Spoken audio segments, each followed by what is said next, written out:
Welcome to your Beaufort County News Headlines. I'm Kevin Libby, and here are today's top stories. Beaufort County School District held this year's Back To School Expo event Saturday, July 26th at Battery Creek High School in Beaufort. It ran from 10 a.m. to 1 p.m. and the expo featured free school supplies for students and door prizes from local businesses, including restaurants. Free transportation was provided from all public county high schools north and south of the Broad. In a statement, Student Services Officer Dr. Juliet White said, quote, "District schools are pitching in, district employees are volunteering on a Saturday, and we're glad to have participation from our business partners, civic groups, and faith-based groups." A full press release is available at BeaufortSchools.net. Beaufort County held two special called meetings Friday, July 25th at the Beaufort County Sheriff's Office. The first meeting was of the Finance, Administration, and Economic Development Committee, which considered applicants for the local 3% A-Tax Committee. Immediately following, County Council met for a special called meeting. Agenda items included consideration of counsel to support land development agreement applications during the executive session. Full broadcasts of both special called meetings are available on the BCTV YouTube channel.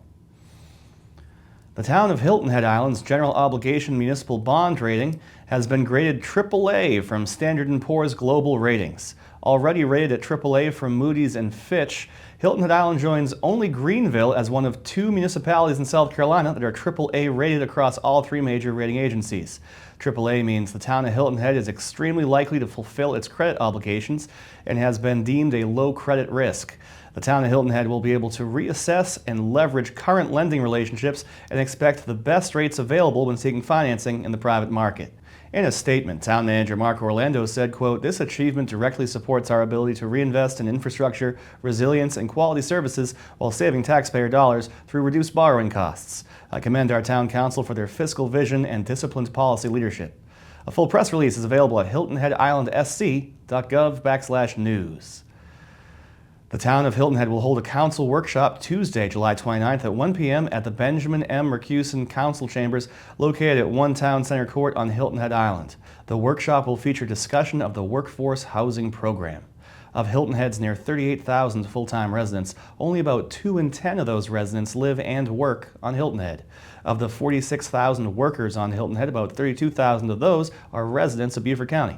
According to a December 2023 housing impact analysis, the median wage of $13.32 for the average hotel and restaurant employee is well below the National Low-Income Housing Coalition's out-of-reach data, which correlates a requisite wage of $26.96 to afford the average one-bedroom apartment on the island, which at that time was $1,350 a month. According to Apartments.com, the average one-bedroom apartment today on Hilton Head is over $2,400 per month. The full workshop will be broadcast live on BCTV while simulcast on the BCTV YouTube channel under the tab Live. The Pat Conroy Literary Center held their annual Children's Book Fair between 10 a.m. and 2 p.m. on Saturday, July 26th at the Port Royal Sound Foundation Wheezy Educational Pavilion located at 310 Okatee Highway on Lemon Island in Okatee.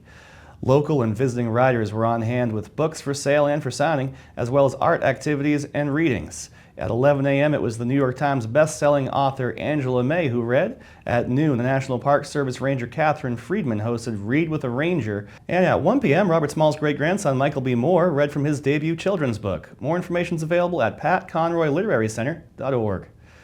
Beaufort County Libraries has posted a job opening for a librarian. Paying between $65,000 and $84,000 annual, the position requires a Master's of Library and Information Science and over 2 years of related experience or training. The ideal candidate will hold a public librarian certificate and a valid South Carolina driver's license with acceptable driving history. The position of librarian promotes literacy and the use of the library resources with community members. The librarian position works independently under limited supervision, reporting on activity in periodic meetings. If you are Beaufort County's next great librarian, please apply at beaufortcountysc.gov/human-resources. For more information on any of these stories, please visit the news sources appearing on your screen. As always, you can head to beaufortcountysc.gov where you can find press releases straight from Beaufort County. On behalf of all of us at Beaufort County Television, we thank you for watching. I'm Kevin Libby, and I'll see you around the county.